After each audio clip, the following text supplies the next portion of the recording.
देखो गाइस, छोटा सा चैप्टर है, 5 नंबर का एग्जाम में शेयर शॉर्ट क्वेश्चन है, राइट इशू ऑफ शेयर्स।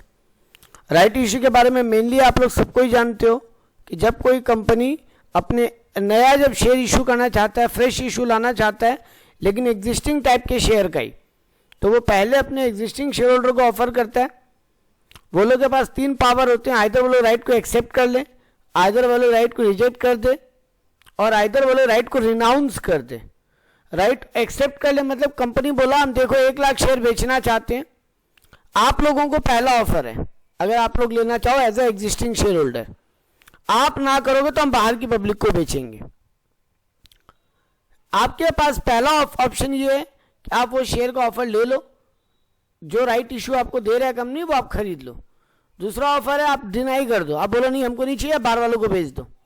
तीसरा तरीका ये है कि आप बोलो हम राइट को रिनाउंस करेंगे, मतलब हम किसी और को राइट बेचेंगे और वो आके कंपनी से शेयर खरीदेगा। ये राइट रिनाउंसमेंट का जो कहानी है, सपोज करो कंपनी 10 का शेयर 14 रुपए में बेचना चाहता है, मेरे को ऑफर किया, बाजार में अभी 17 रुपया 18 रुपया प्राइस चल रहा है उसका, मेरे को ऑफर किया कि 14 रुपये में ले लो, लेकिन मेरे को डर है कि जब तक ये शेयर मेरे पास आएगा, अगर शेयर का भाव नीचे चला गया तो यह हमको लेने का मन नहीं है। हम क्या किया, हम किसी थर्ड पर्सन को बोला कि तुम ये राइट खरीद लो, हमको 2 रुपया पर शेयर दे दो। उसको दिख रहा है कि 16 में मिलेगा उसको, क्योंकि 14 रुपये उसको कंपनी को देना पड़ेगा पर शेयर और 2 रुपया पर शेयर वो हमको दे देगा, लेकिन उसको दिख रहा है अभी 17-18 भाव चला और ये ऊपर जाएगा, वो लेने को तैयार है, तो वो 2 रुपया पर शेयर करके हमको पेमेंट करेगा, 14 रुपया पर शेयर करके कंपनी को पेमेंट करेगा और वो शेयर कंपनी से खरीद लेगा। तो ये 3 तरीके होते हैं, आइदर हम राइट को एक्सेप्ट कर लें, आइदर हम राइट को रिजेक्ट कर दें, आइदर हम राइट को रिनाउंस कर दें। यानी कंपनी को जनरली पहला सिचुएशन में एनी हाउ ऑफर करना ही पड़ेगा, कंपनी को एनी हाउ ऑफर करना ही पड़ेगा पहले एग्जिस्टिंग शेयर होल्डर को। इसमें एक एक्सेप्शन है या कुछ एक्सेप्शन है, सॉरी एक नहीं 3-4 एक्सेप्शन है। तो देखो हम पहले इंट्रोडक्शन में क्या लिखा, right issue is an invitation to existing shareholder to purchase additional new shares in the company in proportion to their existing holding. The objective of the right issue is to protect the voting and governance right of the existing shareholder. Company नहीं चाहता कि बाहर के share holder को offer करे पहले, क्योंकि company नहीं चाहता नंबर ऑफ शेयर होल्डर बढ़े, वो डाइल्यूट नहीं करना चाहता वोटिंग राइट वगैरह को। लेकिन देखो एक्सेप्शन ज्यादा इंपॉर्टेंट है, 4 एक्सेप्शन है जब कंपनी डायरेक्टली पब्लिक को शेयर बेच रहा है without giving offer to existing share holder. Number 1 क्या बोला, to employees under the scheme of ESOP, अगर वो ईसॉप स्कीम में अपने एम्प्लॉय को शेयर्स दे रहा है तब फिर उसको एग्जिस्टिंग शेयर होल्डर को ऑफर करने का दरकार नहीं है। To any person other than cash किसी को शेयर दे रहा है तो एग्जिस्टिंग शेयर होल्डर को ऑफर करने का दरकार नहीं है। डिबेंचर या प्रेफरेंस शेयर को इक्विटी शेयर में कन्वर्ट कर रहा है, कन्वर्जन है डिबेंचर का इक्विटी शेयर का डिबेंचर या प्रेफरेंस शेयर का इक्विटी शेयर में, तो भी एग्जिस्टिंग शेयर को ऑफर करने का दरकार नहीं है। और कोई गवर्नमेंट वगैरह को दे रहा है तो फिर भी पब्लिक को ऑफर करने का दरकार या एग्जिस्टिंग शेयर होल्डर को ऑफर करने का दरकार नहीं है। तो हम लोग 4 केस पढ़े, अगर एम्प्लॉय को दे रहा है तो, other than cash share issue कर रहा है तो, कन्वर्टिबल डिबेंचर्स या इक्विटी शेयर प्रेफरेंस शेयर को इक्विटी में कन्वर्ट कर रहा है तो, या फिर गवर्नमेंट से कोई लोन वगैरह ले रहा है और वहां पर उस शेयर को एक बार गवर्नमेंट को दे रहा है वो उस लोन के अगेंस्ट में, तो ये सब कुछ केस है जहां पे उनको एग्जिस्टिंग शेयर होल्डर को ऑफर करने का दरकार नहीं है। अब आते हैं कुछ बहुत इंपॉर्टेंट टर्म्स के ऊपर, और ये टर्म बहुत काम की है क्योंकि इन टर्म्स के ऊपर प्रैक्टिकल क्वेश्चन आते हैं। आई रिपीट माई सेल्फ, ये टर्म्स बहुत काम किया क्योंकि इन टर्म्स के ऊपर प्रैक्टिकल क्वेश्चन आता है, और वही अभी हम लोग करने भी वाले हैं। ज्यादा बड़ा चैप्टर नहीं है, 15-20 मिनट्स का चैप्टर है हार्डली। देखो पहले इंपॉर्टेंट टर्म है book value of a share. Book value of a share निकालने का तरीका होता है नेटवर्थ, मतलब एज पर बुक्स आपके शेयर का वैल्यू क्या रिकॉर्डेड है divided by number of share करो तो book value as per share का बुक वैल्यू आ जाएगा, book value of a share आ जाएगा। तो book value of a share निकालने का तरीका, बुक वैल्यू मतलब आपके बुक्स में उस शेयर का कितना वैल्यू चल रहा है अभी, तो net worth divided by number of shares formula है। देखो यहाँ पे एक एग्जांपल भी दिया, if there are 10,000 share with book value 1,25,000, company के बुक्स में शेयर का वैल्यू 1,25,000 है और नंबर ऑफ शेयर 10,000 इशू करके रखा है कंपनी, तो निकालने का तरीका क्या हुआ, 1,25,000 डिवाइडेड बाई 10,000, नेटवर्थ यानी आज के दिन मेरे बुक्स में शेयर का वैल्यू क्या है divided by number of share करो तो आ जाएगा मेरा book value of a share, पर शेयर आ जाएगा। नेटवर्थ का मतलब आप लोग सब जानते हो, दोबारा यहाँ फॉर्मूला लिखा हुआ है वो सुन लो। हाँ बोलो मनीष, कुछ बोलना चाहते हो? एक तरीके से हाँ बिल्कुल सही है, यहाँ पे वैसे ही फॉर्मूला है जो कैपिटल एम्प्लॉयड का फॉर्मूला है। देखो paid up share capital plus reserve created out of the profit and security premium, मतलब reserve plus security premium reserve minus accumulated losses minus any deferred expenditure या miscellaneous expenditure not written off, मतलब assets एक तरीके से बोल सकते हो fictitious asset, तो वही तो हुआ paid up share capital plus reserves minus fictitious asset. Reserve excludes reserve created out of revaluation of asset, यहाँ पे रिवैल्यूएशन ऑफ एसेट से कोई रिजर्व क्रिएट हुआ वो नहीं आएगा, कोई डिप्रिसिएशन रिटर्न बैक हुआ या अमालगमेशन से कोई रिजर्व आया वो नहीं आएगा। नॉर्मली आप लोग जो बोले भैया कैपिटल एम्प्लॉयड वाला बुद्धि। अच्छा market value of a share, ये तो आप नॉर्मली समझ सकते हो, इसमें हमको कुछ बताने को नहीं है, कोई फॉर्मूला नहीं है, लेकिन देखो यहाँ पे बहुत मस्त बात लिखा है, वो लैंग्वेज थोड़ा पढ़ के उसको डिफाइन करते हैं। क्या लिखा है देखो, it represent the present value of future cash flow expected to be earn from the share in form of dividend and capital gain from expected future price appreciation। हम तोड़ के पढ़ते हैं दोबारा थोड़ा। It represent the present value of future cash flow expected। आज तुमको future में जो कैश फ्लो आने वाला है उसका आज के दिन प्रेजेंट वैल्यू क्या हो सकता है, वही है मार्केट वैल्यू। अब ये फ्यूचर कैश फ्लो क्या क्या आ सकता है एक शेयर से, फ्यूचर में डिविडेंड का कमाई होगा, फ्यूचर में शेयर का वैल्यू बढ़ेगा, उसको बेचेंगे तो कैपिटल गेन होगा, तो इन सब को अगर जोड़ ले तो market value of a share आ गया।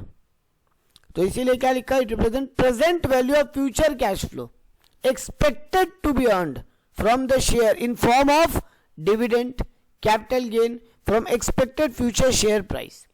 फ्यूचर में शेयर प्राइस जो बढ़ेगा, एक तरीके से तुम बोल सकते हो फ्यूचर मार्केट वैल्यू, फ्यूचर में शेयर का बाजार में क्या दाम होगा प्लस डिविडेंड। देखो प्लस डिविडेंड यानी किसके पॉइंट ऑफ व्यू से बात कर रहे हैं, ये किसके पॉइंट ऑफ व्यू से बात कर रहे हैं, कंपनी या शेयर होल्डर? Share holder. एकदम एकदम, इसीलिए market value of a share बोला from point of view of share holder. तो शेयर होल्डर शेयर से क्या कमा सकते हैं, फ्यूचर में डिविडेंड कमाएगा और शेयर का मार्केट वैल्यू बढ़ जाएगा तो वहां से कैपिटल गेन कमाएगा। तो फ्यूचर में जो कैश का फ्लो आने वाला है उसका आज के दिन अगर वैल्यू निकालें तो क्या वैल्यू होगा आज के दिन। 2 साल बाद डिविडेंड, अगला साल 100 रुपए डिविडेंड मिलेगा, उसके अगले साल फिर 100 रुपए डिविडेंड मिलेगा, तो अगला साल और उसके अगले साल को अगर आज के दिन कन्वर्ट कर ले, मतलब फ्यूचर वैल्यू का प्रेजेंट वैल्यू निकाल लें, प्लस इस शेयर को 2 साल बाद अगर बेचेंगे तो 3,000 का प्रॉफिट भी कमाएंगे, तो उसका भी आज के दिन कैश वैल्यू निकाल लें। इसी को बोला गया market value of a share. आपको ये निकालने नहीं बोलेगा तो चिंता मत करो, आपको जो निकालने बोलेगा वो अगला 2 टर्म है, डी नंबर और ई नंबर। डी नंबर क्या लिखा है देखो, कम राइट मार्केट प्राइस, और ई नंबर लिखा है थ्योरेटिकल एक्स राइट प्राइस। ये दोनों आपके एग्जाम में सम्स के रूप में आएगा।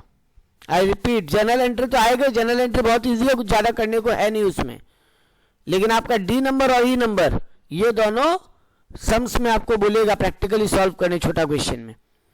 तो कम राइट मार्केट प्राइस मतलब the market price which exist before the right issue. I repeat my self, come right market price मतलब शेयर का बाजार का भाव राइट इशू के ठीक पहले, हम राइट इशू जब देने जा रहे हैं उसके ठीक पहले मेरे शेयर का बाजार का भाव क्या है। तो क्वेश्चन अगर आपको बोलेगा कम राइट प्राइस निकालो, तो आपके दिमाग में रखना शेयर का मार्केट वैल्यू ठीक राइट इशू के पहले, इसी को बोलते हैं कम राइट मार्केट प्राइस। और थ्योरेटिकल एक्स राइट प्राइस का मतलब पढ़ते हैं, फिर फॉर्मूला पढ़ते हैं। The market price of the share after further issue of share is termed as ex right market price. यानी तुम एक चीज समझे, कम राइट हो गया बिफोर राइट इशू, और एक्स राइट हो गया after right issue. Are you getting the concept correct? Cum right मतलब हो गया बिफोर राइट इशू मेरा मार्केट प्राइस क्या है शेयर का, और थ्योरेटिकली एक्स राइट प्राइस या खाली एक्स राइट प्राइस, जो लैंग्वेज बोल लो आप लोग, उसका मतलब हो गया after further issue of share, मेरे शेयर का क्या प्राइस हो रहा है after further issue of share, यानी आफ्टर राइट इशू का मार्केट प्राइस। तो देखो यहां पे थ्योरेटिकल एक्स राइट का फॉर्मूला क्या लिखा, cum right value of existing share plus right share into issue price. हम एक एग्जांपल देके बोलेंगे ताकि आपको बेटर पिक्चर क्लियर हो। मेरा कंपनी का एक शेयर का बाजार का भाव 5 रुपये है आज के दिन, और मेरा कंपनी 1 लाख शेयर बेच के रखा है।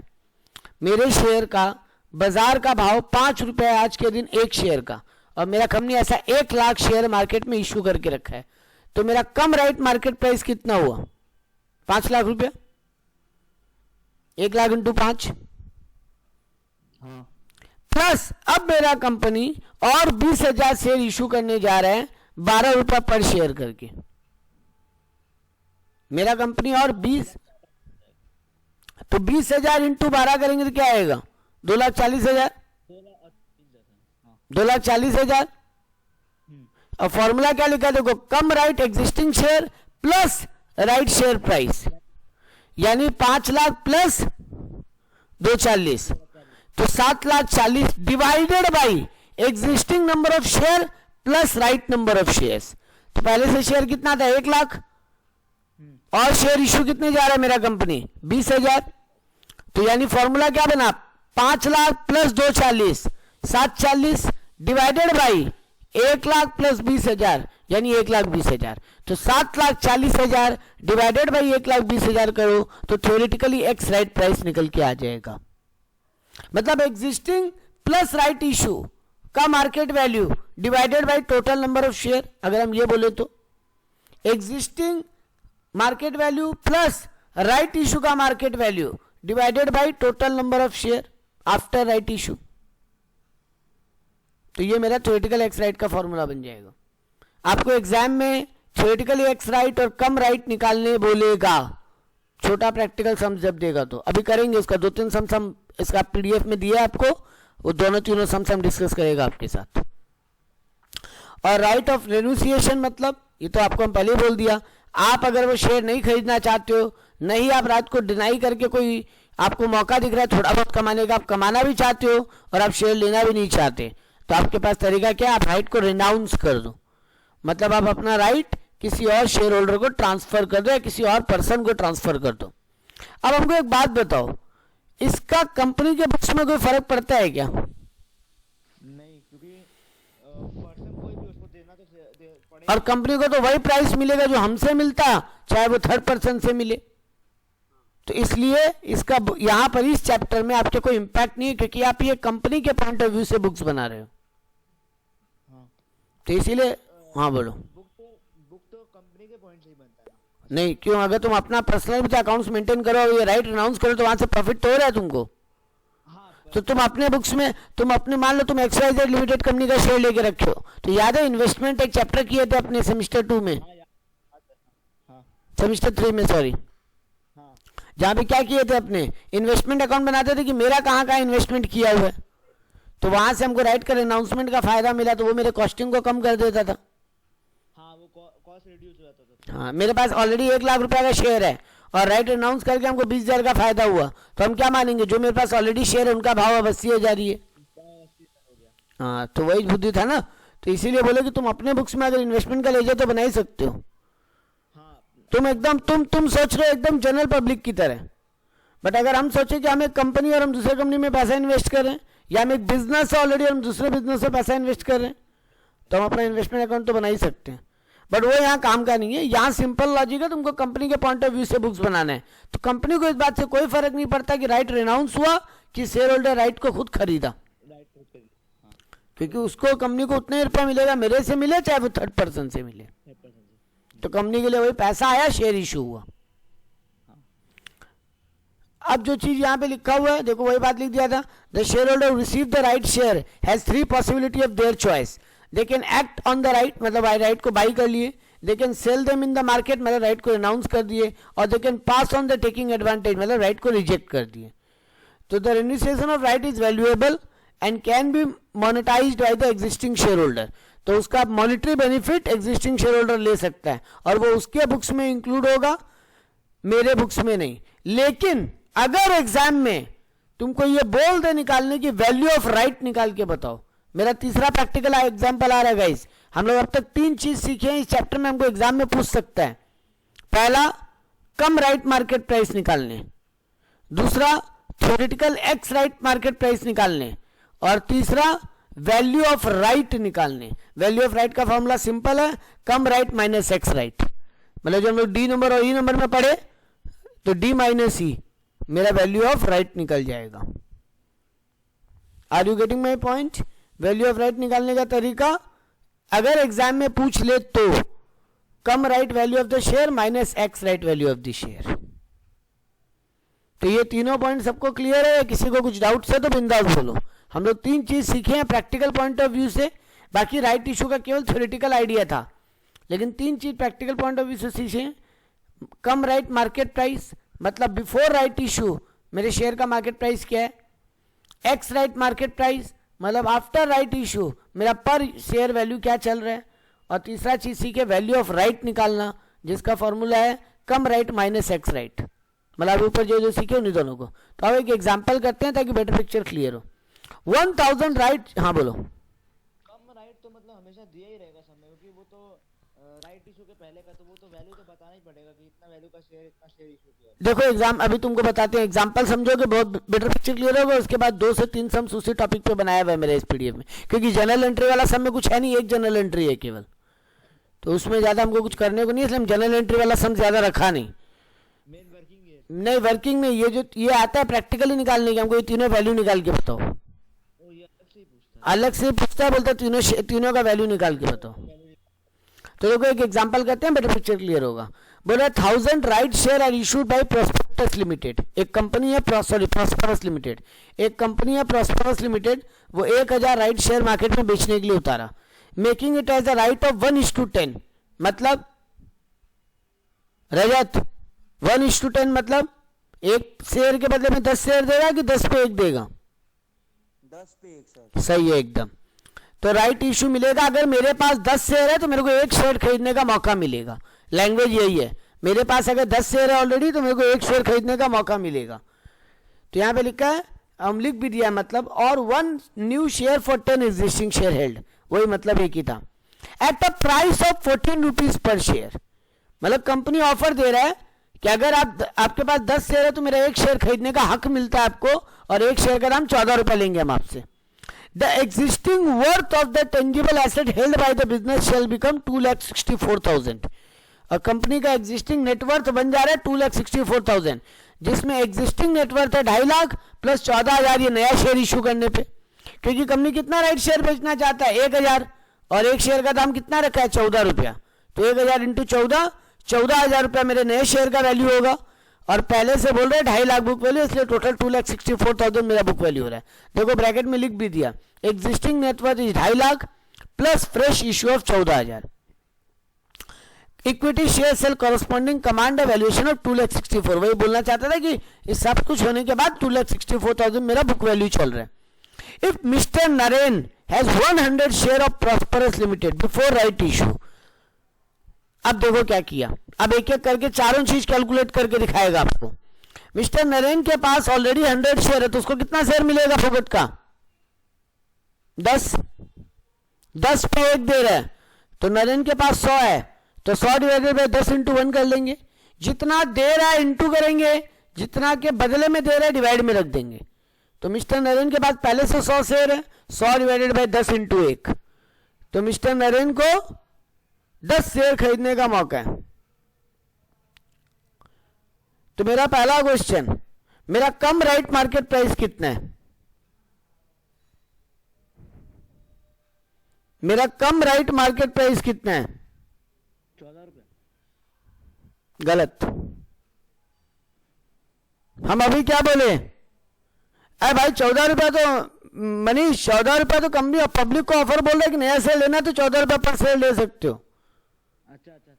मनीष मेरा निकलेगा, मेरा नेटवर्थ है 2.5 lakh, 2.5 lakh divided by 10,000 share, 1000 share company देना चाहता है ना मनीष, तो मतलब कंपनी का एग्जिस्टिंगली 10,000 शेयर होगा।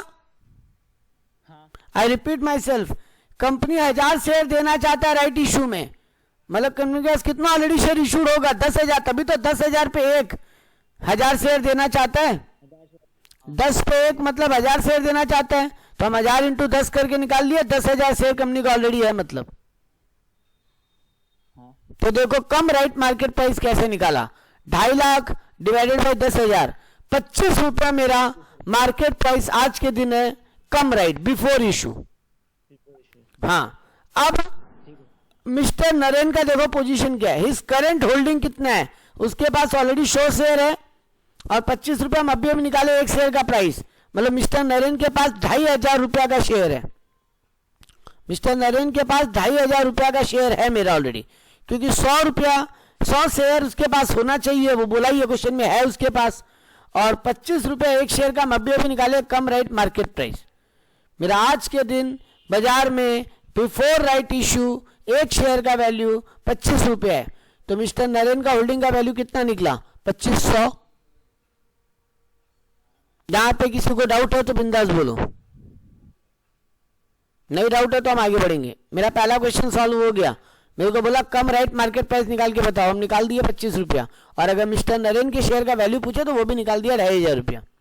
अब देखो मिस्टर नरेन को राइट क्या मिला है, 10 शेयर खरीदने का हक मिल रहा है उसको, मतलब 100 शेयर उसके पास है, मतलब उसको 10 शेयर खरीदने का हक मिल रहा है, और कंपनी उसको एक शेयर कितना में बेच रहा है 14 रुपया, तो 14 इंटू 10 140 रुपया। अब मेरे को बोला थ्योरेटिकल एक्स राइट प्राइस निकाल के दिखाओ, तो मिस्टर नरेन के पास खाली मिस्टर नरेन का थ्योरेटिकल एक्स राइट पूछा है, कंपनी का नहीं, क्वेश्चन में खाली मिस्टर नरेन का थ्योरेटिकल एक्स राइट पूछा है, तो मिस्टर नरेन के पास ऑलरेडी 2,500 रुपया का शेयर है, 140 का वो और खरीदा, तो 2,500 plus 140 theoretical ex right price निकालने का फॉर्मूला हम क्या बोले थे, existing market price plus new share market price divided by total number of share.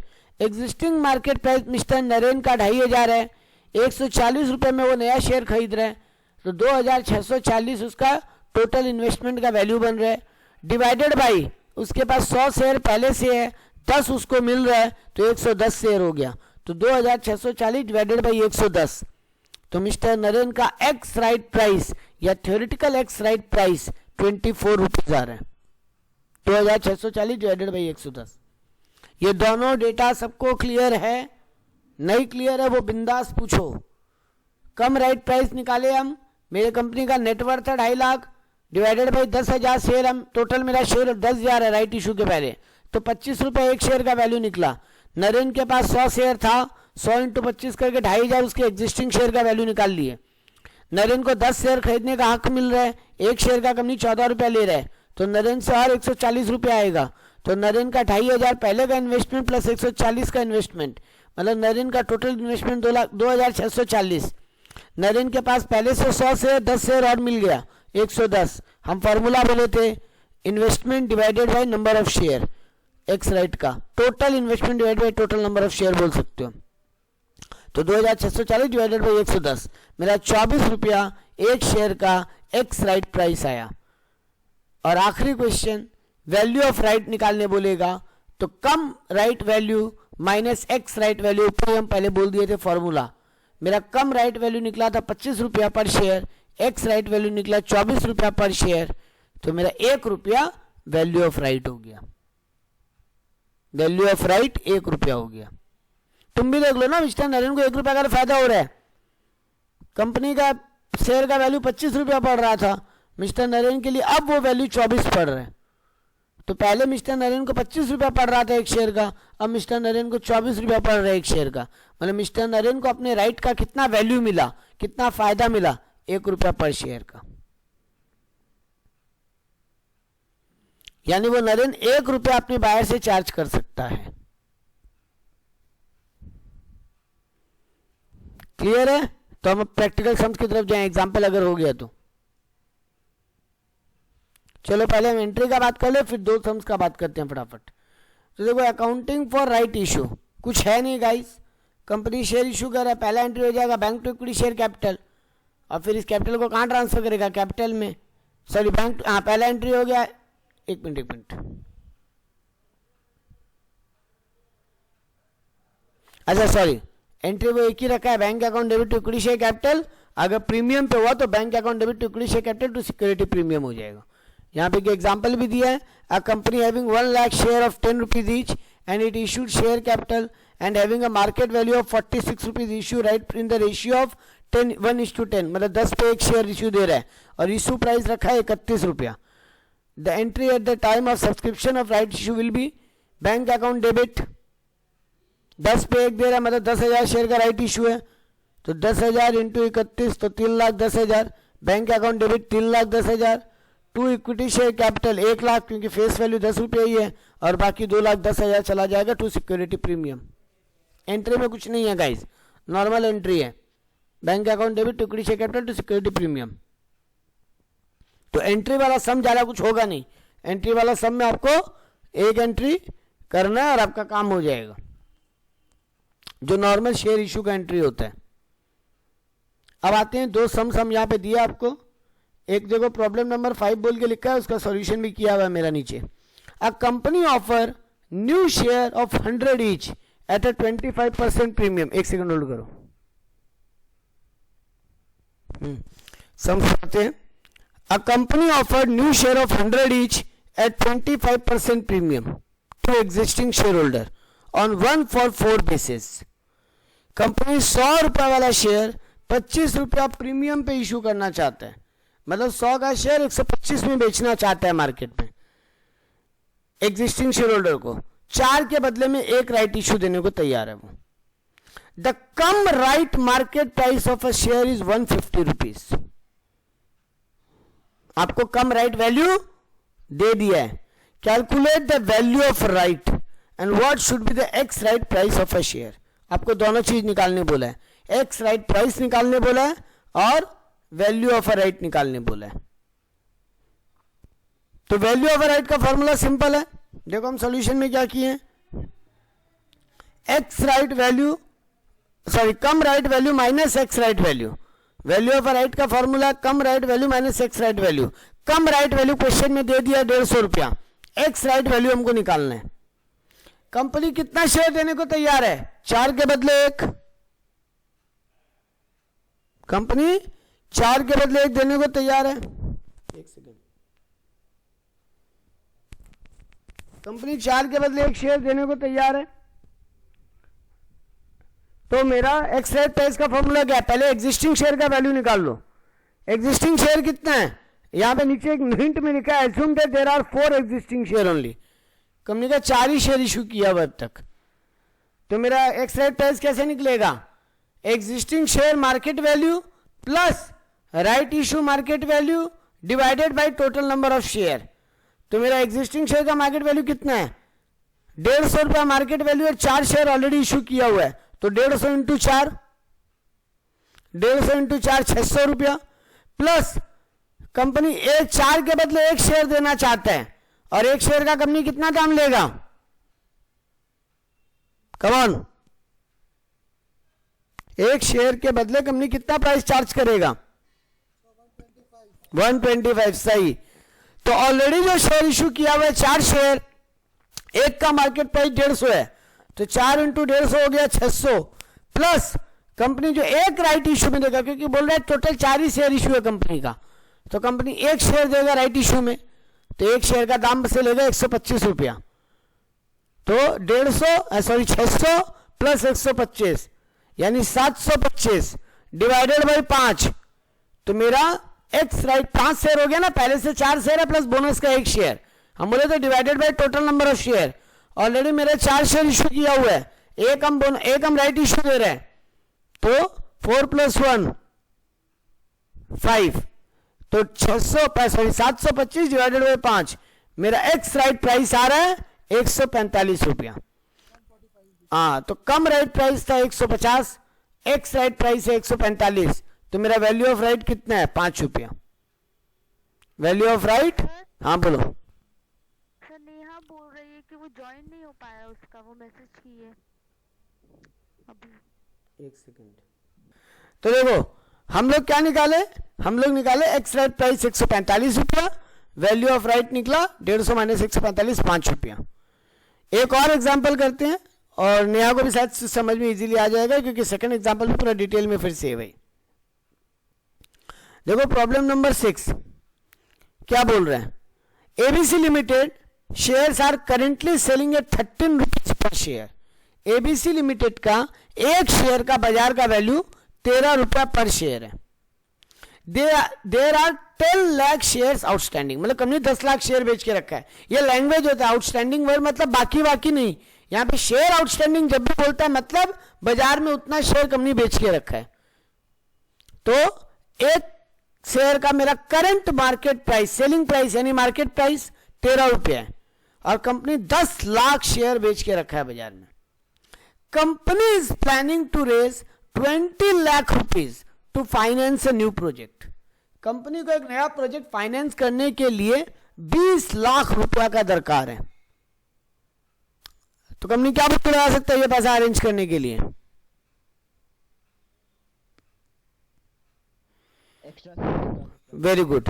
और पहला ऑफर किसको करेगा? Existing share holders. तो वही सम्स किया।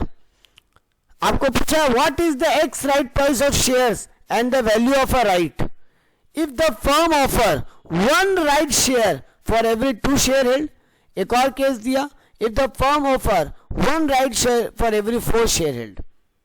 और अगर पूछा क्या ये ए और बी अगर मेथड बदलता है तो कंपनी का वेल्थ पे कोई फर्क पड़ेगा क्या?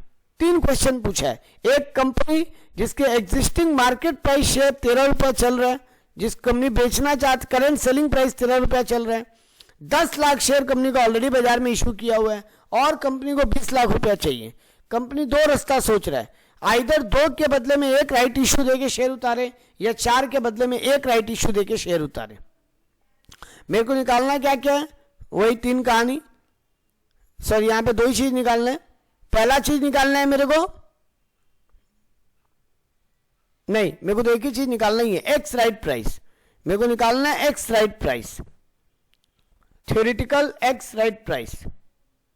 पहला केस मेरा फॉर्मूला क्या हम रिपीट कर रहे हैं, आप अच्छे से सुन लो, ये आपके काम आएगा अभी समझने में। और यही चीज अब तक हम लोग क्लास में डिस्कस किए भी हैं। मेरा फॉर्मूला क्या है एक्स राइट प्राइस निकालने का?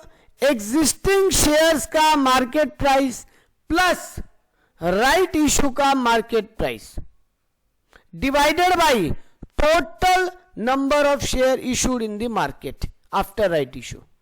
आई repeat myself, existing shares का मार्केट प्राइस प्लस जो हम बाजार में और राइट इशू कर रहे हैं उसका मार्केट प्राइस को टोटल कर लो divided by total number of share, मतलब already share plus right issue share. तो देखो मेरे एग्जिस्टिंग शेयर का मार्केट प्राइस क्या है, कंपनी कितना शेयर बेच के रखा ऑलरेडी 10 लाख और उसका एक का सेलिंग प्राइस कितना चल रहा है अभी बाजार में 13 रुपया। तो मेरे एग्जिस्टिंग शेयर का मार्केट प्राइस क्या हुआ 1,30,00,000।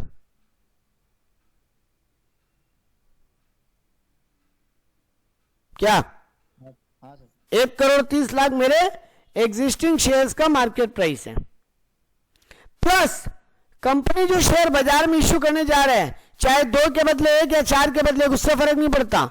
कंपनी के पास आएगा कितना रुपया? 20 लाख चाहता है ना कंपनी, और तो कंपनी वैसा ही अरेंजमेंट करेगा कि उसके पास और 20 लाख रुपया आ जाए बाजार से। तो कंपनी का और टोटल शेयर वैल्यू कितना बन जाएगा 1,30,00,000 का वो ऑलरेडी शेयर इशू करके रखे हैं प्लस 20 लाख का और शेयर इशू होकर पैसा आएगा, तो 1,50,00,000 कंपनी का total market value of the share हुआ। नेहा ये चीज समझ में आया हम जो बोले? हाँ सर। कंपनी ऑलरेडी, मेरा फॉर्मूला है बेटा सीधा सिंपल, आज के दिन जितना शेयर इशू है उनका मार्केट प्राइस कितना है प्लस कंपनी जो और शेयर बेच के पैसा उठाएगा उसका मार्केट वैल्यू कितना है divided by total number of share, मतलब पुराना प्लस नया। तो देखो नया पुराना शेयर का 10 लाख शेयर इशू किया हुआ है, एक शेयर का सेलिंग प्राइस आज के दिन में 13 रुपये है, तो मेरे एग्जिस्टिंग शेयर का मार्केट प्राइस 1,30,00,000 हुआ प्लस कंपनी जो फर्दर इशू करेगा वहां से 20 लाख रुपया उठा रहे, तो 1,30,00,000 प्लस 20 लाख 1.5 करोड़ रुपया मेरा market value of the total share है, डिवाइडेड बाई हम क्या बोले, total number of share. Already कितना शेयर बेच के रखा है, 10 लाख, प्लस पहला ऑफर में क्या दे रहा है, 2 के बदले में 1 राइट इशू, मतलब और कितना शेयर बेचेगा कंपनी, 5 लाख। 5 लाख। तो 10 लाख प्लस 5 लाख कितना हुआ, 15 लाख। 15 लाख हुआ ना, हाँ सर। तो 15 lakh sorry 1.5 crore divided by 15 lakh, तो मेरे एक शेयर का एक्स राइट प्राइस निकला 10 रुपया। कम राइट प्राइस क्वेश्चन में ही दे के रखा है 13 रुपया। आज के दिन का मार्केट वैल्यू एक शेयर का है ना, कम राइट प्राइस 13 रुपया पहले से दे के रखा है, एक्स राइट प्राइस हम निकाल लिया 10 रुपया। अब वैल्यू ऑफ राइट कैसे निकलेगा, हम लोग तीसरा चीज नेहा जो आप, हाँ नेहा आपका जो तीसरा चीज मिस हुआ वो यही था। नेहा इसके पहले हम लोग सम्स में डिस्कस किए थे Neha, 3 word, ex right price, cum right price और वैल्यू ऑफ अ राइट, ये 3 चीज निकालने बोलता है हमको एग्जाम में। एक्स राइट प्राइस नहीं हम लोग निकालना सीख लिए, 10 रुपया निकला। कम राइट प्राइस, आज के दिन एक शेयर का बाजार में वैल्यू क्या चल रहा है, क्वेश्चन हमको बता के रखा है 13 रुपया। तो मेरा वैल्यू ऑफ राइट निकालने का तरीका होता है cum right minus ex right. ठीक है सर। नेक्स्ट अगले क्वेश्चन में फिर पूछा, अगर कंपनी 4 के बदले 1 राइट इशू देता तो कंपनी का एक शेयर का एक्स राइट वैल्यू कितना होता बताओ। 4 के बदले 1 तो कंपनी कितना शेयर इशू करेगा राइट इशू के नाम पे, कंपनी कितना 2.5 lakh, very good. 10 lakh share already company का है, 4 के बदले 1 मतलब 2.5 लाख शेयर, मतलब टोटल नया शेयर कितना आने वाला है 12.5 लाख। हाँ और वैल्यू तो वही का वही रहेगा ना, हाँ वैल्यू तो वही रहेगा, 10 लाख इंटू 13 रुपया प्लस 20 लाख, क्योंकि कंपनी जो राइट इशू ला रहा है उससे उठाने वाला 20 लाख ही है, क्योंकि उसको नया प्रोजेक्ट को फाइनेंस करने के लिए 20 लाख रुपए चाहिए। तो कंपनी का वैल्यू बन रहा है 1.5 crore, 1.5 crore divide by 12.5 lakh share, तो 12 रुपया मेरे कंपनी का एक शेयर का एक्स राइट प्राइस आ रहा है। तो वैल्यू ऑफ राइट वही formula, cum right minus ex right, कम राइट 13 रुपया, एक्स राइट 12 रुपया, तो 1 रुपया मेरा वैल्यू ऑफ राइट हो गया। हम लोग यही अब तक सीखे थे। एक क्वेश्चन और करते हैं फटाफट। X company which have been existing for 10 years decide to increase its share capital by the issue of additional share to the existing shareholder in proportion to 1 new share for every 5 share, हर 5 के बदले 1 share देगा। The come right market price of a share is ₹300। लो आपको कम right market price दे दिया, 300 rupees है। The price at which new share is offered is 150 including 50 rupees premium. Company जो नया share offer कर रहा है, एक शेयर का दाम 150 रुपया, 50 रुपया उसमें प्रीमियम इंक्लूडिंग है। तो देखो सॉल्यूशन में क्या किया, मार्केट वैल्यू ऑफ 5 शेयर निकाल लिया पहले। 5 कंपनी के पास ऑलरेडी कितना शेयर है, यहां पे कुछ बताया नहीं है, वैसा नंबर ऑफ शेयर्स का कोई कहानी दिया नहीं है, तो हम मानेंगे कंपनी का ऑलरेडी 5 ही शेयर है, ताकि 5 के बदले 1 देगा। जब भी क्वेश्चन में नंबर ऑफ शेयर मिसिंग हो, जैसे हम लोग पहला क्वेश्चन में भी किए थे, नंबर ऑफ शेयर नहीं दिया था आपको, तो आप क्या किए थे, बोला था ना कंपनी 4 के बदले 1 शेयर दे रहा है, तो आप मान लिया ऑलरेडी 4 ही शेयर है कंपनी का, तो 4 के बदले 1 दे रहा है, मतलब टोटल 5 शेयर हो जाएगा कंपनी का। यहां पे वही कहानी आपको बताया नहीं है क्वेश्चन में कि कंपनी का शेयर नंबर ऑफ शेयर कितना इशू किया हुआ है, बस ये बता रहा 5 के बदले 1 देगा। तो आप मान लो एक बार के लिए कंपनी का ऑलरेडी 5 शेयर है, और 1 शेयर का मेरा मार्केट प्राइस कितना है आज के दिन, कम राइट प्राइस 300 रुपया, तो 5 इंटू 300 1500 रुपया मेरा मार्केट वैल्यू हुआ। और कंपनी 1 शेयर कितना में बेचने को तैयार है, 150 रुपया, तो 1500 प्लस 150, 1500 रुपया एग्जिस्टिंग शेयर का वैल्यू प्लस 150 रुपया नया इशू का वैल्यू। एक ही शेयर इशू कर रहा है कंपनी, क्योंकि 5 ही है टोटल, तो 1650 मेरा आज के दिन का प्राइस आ गया, 1650 मेरा आज के दिन का प्राइस आ गया। और डिवाइड बाई करेंगे कितना share, 6 share, divided by 6 share, तो 1 शेयर का वैल्यू आ गया 275 रुपया, 1 शेयर का प्राइस आ गया 275 रुपया। अब मेरे को बोला वैल्यू ऑफ अ राइट निकालने, वैल्यू ऑफ राइट का फॉर्मूला क्या है?